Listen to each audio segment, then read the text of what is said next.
So, wala yung farm mall. Bukas na lang daw siyang umaga at hindi agad nalaman nung driver. Nagdagat. So, bukas ng umaga, na lang daw. So, ang ginawa ko ngayon, bago ako umuwi ng baler, nagbutas na lang ako dito sa mga pwesto rito. So, dito, pare-pares naman yung Ah, teka, ito yung una kong butas. So, makikita nyo na, ito yung lupa. Halos ganito siya kakapal na lupa. Ganyan. Mga 5 inches, 6 inches na kapal na lupa. Consistent siya eh. Nagbukay din ako dun sa parte ron. Ng 3 pa yata.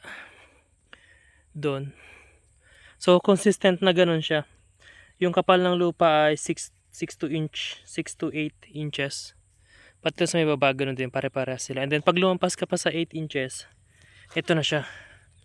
Ganito na yung texture niya. So, ito yung tunay na lupa.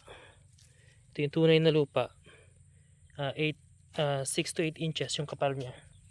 Then, pag lumalim ka, ito na siya. Ito na siya. Yan, ganyan siya. Buhangin siya na, buhangin na may putik. Pero hindi naman siya totally amoy putik ng tubigan. Ito na siya. Buhangin siya eh. Yan, buhangin yan. Ito siya. Buhangin.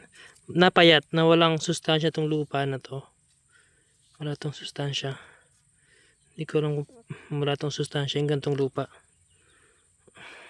Kundi alagaan ng pataba, wala.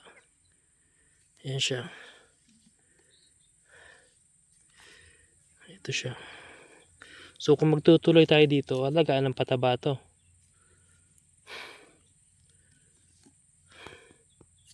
Yan siya. So titignan natin kung gaano kalalim ba yung ugat nung nung pinya. Then pag naararo naman to, magkasama naman sila. Ito yung tunay na lupa eh. Yan. Ito yung hukay ko yung mga 10 inches eh, yung lalim. Ito na siya. Pare-parehas na ganito yun.